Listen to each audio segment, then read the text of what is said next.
ఆ case buildup చేసి ఇంతలో ఫైల్స్ రెడీ చేసి దిగుతుంది. ఈడీ ఏమీ తమాషాగాను ఖాళీగాను కూర్చోలేదు.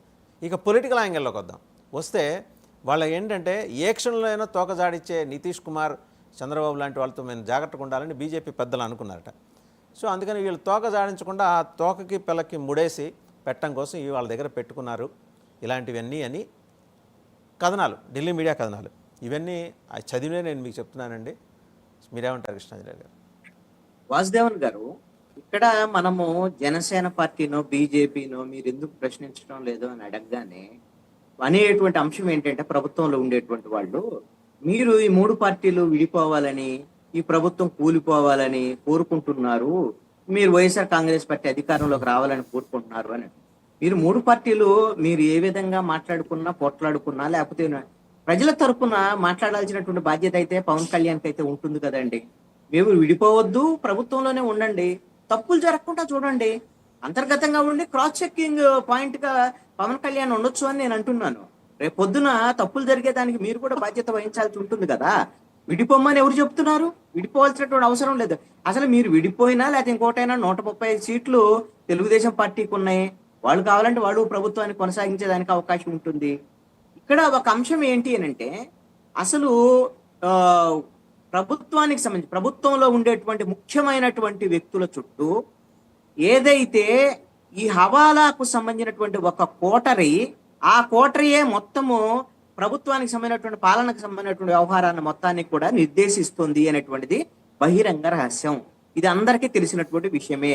హవాలాకు సంబంధించినటువంటి వాళ్ళు ఎవరైతే ఉన్నారో, ఒక కంపెనీ లేకుండా ఏ విధమైనటువంటి ఇవి లేకుండా కొన్ని కంపెనీలు పెట్టి ఎత్తివేసినటువంటి వాళ్ళు. నేను చెప్తానండి, ఇప్పుడు సానా సతీష్ ఇదేమి బహిరంగ రహస్యమేనండి, ఇది ఆల్రెడీ రికార్డెడ్ గా ఉన్నటువంటి 44 కంపెనీలకు సంబంధించి ఈయన కంపెనీలు పెట్టి ఎత్తివేసి కేవలం హవాలా కోసం ఉపయోగించినటువంటి రికార్డులు ఉన్నటువంటి వ్యక్తి. ఆయన తీసుకొచ్చి నెత్తిన పెట్టుకుని, ఆయన తెలుగుదేశం పార్టీయా ఎక్కడి నుంచి తెచ్చి పెట్టుకొని ఈ రోజున రాజ్యసభకు పంపించారు అని అంటే, ఈ ప్రభుత్వానికి సంబంధించినటువంటి వ్యవహారంలో ముఖ్యులు ఎవరు పాత్ర ఉంది ఏంటి అనేది తెలియదా? బహుశా నేను అనుకుంటాను చంద్రబాబు నాయుడు ఈ విషయంలో ఆసక్తుడుగానే ఉండొచ్చు అని నేను అనుకుంటున్నాను. ఆయన చేతుల్లో ఏం ఉండకపోవచ్చు.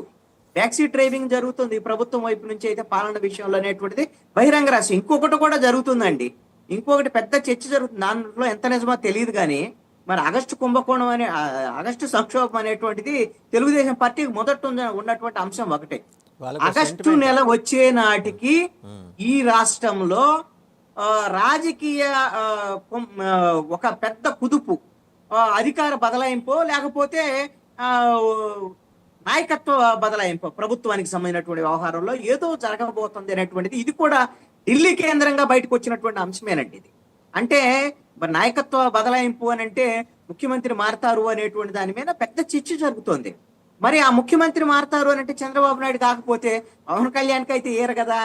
మరి ఆటోమేటిక్ గా చంద్రబాబు నాయుడు తర్వాత నారా లోకేష్ ముఖ్యమంత్రి అనేటువంటి చర్చ కూడా ఉన్నటువంటి పరిస్థితులు ఉన్నాయి. మరి అందుకనే తర్వాత అయితే మరి రేపు అధికారంలోకి వస్తామా రామా అనేటువంటి గ్యారంటీ లేదు కాబట్టి, 5 ఏళ్లే కాబట్టి, చంద్రబాబు నాయుడు ఇప్పుడు ఆరోగ్యంగా ఉన్న సమయంలోనే ఇప్పుడు నారా లోకేష్ ముఖ్యమంత్రిని చేయాలనేటువంటి ఏమన్నా ప్రణాళికలు రూపొందించారేమో తెలియదు. తెలుగుదేశం పార్టీకి సంబంధించినటువంటి సీనియర్ నేతల్లో ఈ అంశం మీద పెద్ద ఆందోళన వ్యక్తం అవుతున్నటువంటి పరిస్థితి కూడా ఉందండి. ఇప్పుడు బహిరంగంగా చాలా మంది తెలుగుదేశం పార్టీలో నారా లోకేష్ నాయకత్వాన్ని గతంలో వ్యతిరేకించినటువంటి పరిస్థితులు ఉన్నాయి. ఇప్పుడు ఉన్నటువంటి పరిస్థితులు అయితే మాత్రం మాట్లాడలేకపోతున్నారు. కానీ మరి ఒకవేళ నారా లోకేష్ ముఖ్యమంత్రిని చేసేటువంటి పరిస్థితులు ఉంటే తెలుగుదేశం పార్టీ నుంచి అయితే పూర్తి స్థాయి మద్దతు రాకపోవచ్చు అని నేను అనుకున్నా. బీజేపీ కూడా అందుకే ఎదురు చూస్తుందేమోనని కూడా నేను భావిస్తున్నాను. ఎందుకంటే ఈ విధమైనటువంటి అధికార మార్పిడిగిన జరిగితే ఆ విధంగా తెలుగుదేశం పార్టీ నిట్టనిలువునా చీలేదానికి అవకాశాలు ఉండొచ్చు. ఆ విధంగా చీలితే ఎవరు వైపు వస్తారు? జనసేన వైపు పూర్తిగా వచ్చేదానికి అవకాశం ఉండదు. కాబట్టి బీజేపీ వైపు వాళ్ళని తీసుకొని అప్పుడు ఈ 2029 ఎన్నికల లోపే బీజేపీ జనసేన చీలినటువంటి తెలుగుదేశం పార్టీ వర్గం కలిపి ఏమన్నా ప్రభుత్వాన్ని ఏర్పాటు చేయాలనేటువంటి ప్రయత్నాలు జరుగుతున్నాయా? ఇవన్నిటిని మరి రూల్ అవుట్ చేయలేము. ఎందుకంటే బీజేపీకి ఒక్క ఎమ్మెల్యే ఉంటే చాలు, వాళ్ళు ప్రభుత్వాన్ని ఏర్పాటు చేస్తారు. మనం ఈశాన్య రాష్ట్రంలో చూసాం కదా, రూల్ అవుట్ చేయలేం. ఇక్కడ కాస్త కష్టమేమో కానీ బట్ అసాధ్యం అయితే కాదు. వాళ్ళు చేయగలరు. త్రిపురలో జరిగింది అదే, అదే త్రిపురలో మహారాష్ట్రలో జరిగింది మనం అదే. చూసాం. ఏకనాథ్ షిండేలు ఏ రాష్ట్రంలోనే ఏకనాథ్ షిండేలు గుర్తించగలరు అనేటువంటి శక్తి సామర్థ్యాలు అయితే ఇప్పుడు ఈ రోజున టీడీపీలో బీజేపీకి ఉన్నాయి. టీడీపీలో ఎవరన్నా ఉండుంటే అవకాశం ఉందా ఏకనాథ్ షిండేలు? అంటే బీజేపీ కోసం అని చెప్పేసి అహరహరం శ్రమిస్తూ స్వేదం చిందిస్తున్న ఏకనాథ్ షిండేలు ఉన్నారా ఏపీ టీడీపీలో? మీరు ఒక అంశాన్ని గమనించండి వాసుదేవన్ గారు, 1994లో అధికారంలోకి వచ్చిన తర్వాత ఆ రోజున లక్ష్మీ పార్వతి పేరుతో తెలుగుదేశం పార్టీలో సంక్షోభం సృష్టించటం అనేటువంటిది అంటే ఇప్పుడు లక్ష్మీ పార్వతి పేరుతో జరిగినటువంటి సంక్షోభం ఇది, అంతే తప్ప ఇంకొకటి కానే కాదు. ఎందుకు అనంటే ఆ రోజున ఉన్నటువంటి ఎన్టీ రామారావు ఈ విధమైనటువంటి పెట్టుబడిదారులకి, వ్యాపారవేత్తలకి, పారిశ్రామికవేత్తలకు అవకాశం కల్పించట్లేదు. మనం గెలిపించింది ఎన్టీ రామారావు, ఇలా ఉంటే మనకు కుదిరే పని కాదు. కాబట్టి మనకు ప్రతినిధిగా చంద్రబాబు నాయుడు ఉన్నాడు అనేటువంటి విషయాన్ని వాళ్ళు గుర్తించారు. అలాగా పెట్టుబడిదారులు అందరూ గుర్తించినటువంటి వారే కదా ఈయన చంద్రబాబు నాయుడు. ఆ రోజున ఆ విధంగా చంద్రబాబు నాయుడు గుర్తించి చంద్రబాబు నాయుడిని ముఖ్యమంత్రి పీఠం మీద కూర్చోబెట్టారు. అలాగనే తెలుగుదేశం పార్టీలో ఏకనాథ్ షిండేలు ఆ రోజున చంద్రబాబు నాయుడు ఈ విధంగా ఎన్టీ రామారావుకు వ్యతిరేకంగా మిగతా వాళ్ళందరినీ కూడా ఆ రోజున దగ్గుబాటి వెంకటేశ్వరరావుని, అదే విధంగా నందమూరి కుటుంబంలో ఉండేటువంటి ఎన్టీ రామారావు కుటుంబంలో వాళ్ళందరినీ కూడా మొత్తాన్ని ఏకతాటిపైకి తెచ్చినటువంటి వాళ్ళు చంద్రబాబు నాయుడు. మరి అలాగా ఎవరో ఒకరు తయారవుతారు. ఆ రోజున చంద్రబాబు నాయుడు తయారయ్యారు. ఈ రోజున తెలుగుదేశం పార్టీలో ఒకవేళ లోకేష్ ముఖ్యమంత్రిని చేయాలనుకుంటే ఇప్పుడు ఈ 4 దశాబ్దాల నుంచి పనిచేసేటువంటి వాళ్ళు ఎంతమంది లేరు? చంద్రబాబు నాయుడు కన్నా సీనియర్ అయినటువంటి వాళ్ళు కూడా తెలుగుదేశం పార్టీలో వాళ్ళు ఉన్నారు కదా. ఎందుకంటే చంద్రబాబు నాయుడు తెలుగుదేశం పార్టీ వ్యవస్థాపక సభ్యుడేం కాదు. ఆయన అప్పుడు కాంగ్రెస్ లో మంత్రిగా ఉన్నటువంటి వాళ్ళు, తెలుగుదేశం ప్రభుత్వం అధికారంలో ఉన్నప్పుడు ఎన్టీ రామారావు ఆయన పోటీ చేస్తామని ప్రకటించినటువంటి చంద్రబాబు నాయుడు తర్వాత తెలుగుదేశం పార్టీలోకి వచ్చిన. అంతకుముందు నుంచే తెలుగుదేశం పార్టీలో వాళ్ళు ఉన్నటువంటి వాళ్ళు ఉన్నారు కదా. మరి అలాంటి ఏమైనా జరిగేటువంటి దానికి వాళ్ళు ఈ రోజున చెప్పొచ్చు, ఇది మొత్తం హవాలాకు సంబంధించినటువంటి ఈ మొత్తము కుంభకోణాలు చేసేటువంటి వాళ్ళ చేతుల్లోకి తెలుగుదేశం పార్టీ వెళ్ళిపోయింది.